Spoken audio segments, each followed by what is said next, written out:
The children in this first grade class were working in their English exercise books when I came in to observe. The teacher had introduced the lesson on prepositions and had drawn and labeled pictures on the board. The lessons in the exercise books are very rule-driven, with little or no opportunity to independently apply what is being taught. Here was an opportunity to demonstrate how English can be taught through reading stories. With the teacher's permission and the help of my translator and the vice principal, I used Goldilocks and the Three Bears to model what good readers do before, during, and after reading. I'm going to get some ideas about what's in the book.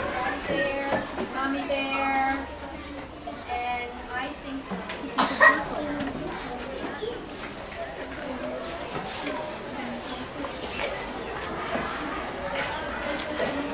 Where are the feelings?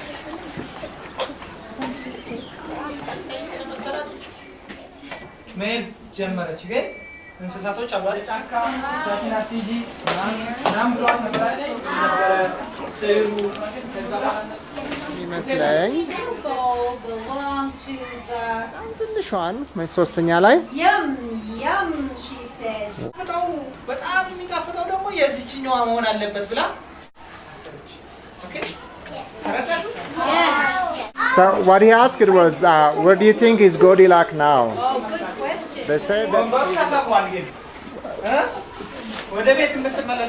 Okay. So many of them are thinking she will return back to her house. She should go home. They are thinking. It's so nice to be here again.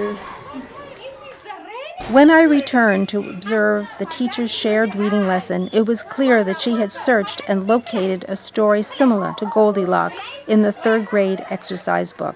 Amina and the wolf did not have pictures, so the teacher energetically acted out the story and continuously checked if the children could understand and translate the English words into Amharic. She drew pictures on the board to show the meaning of the preposition under. After that, she heard a sound. She is very afraid. Very afraid, and she runs out of the house. Finally, the second grade class was also doing their English lesson in an exercise book when I came for my visit. I asked the teacher if we could make one small group so I could show her a different practice of assessing the children's understanding while they were reading. About students' likes and dislikes for our newspaper. Can I ask you a few questions? Beautiful. Okay, so I'm just going to stop for 1 minute. Okay.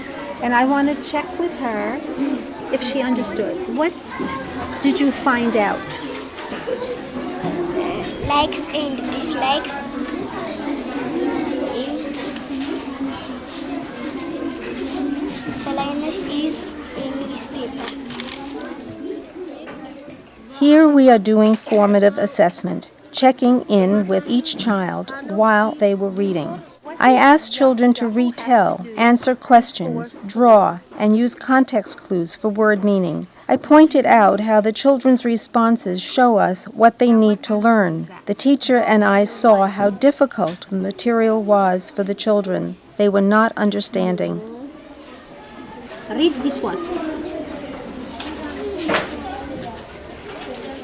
Okay, so she's stuck on the word, and so she has a couple of things she could do.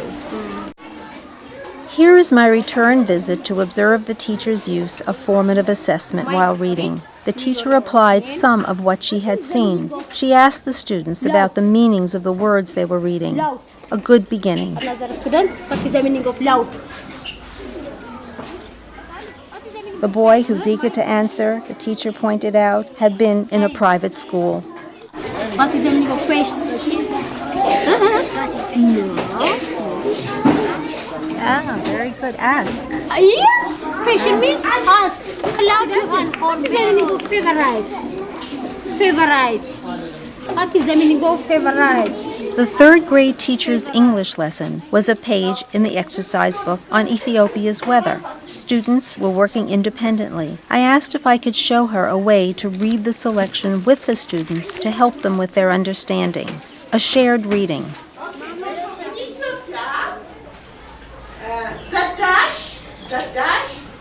In all sentences.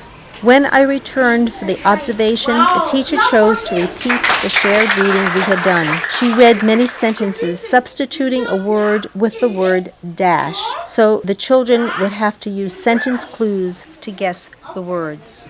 You could see how pleased she is with the students' responses.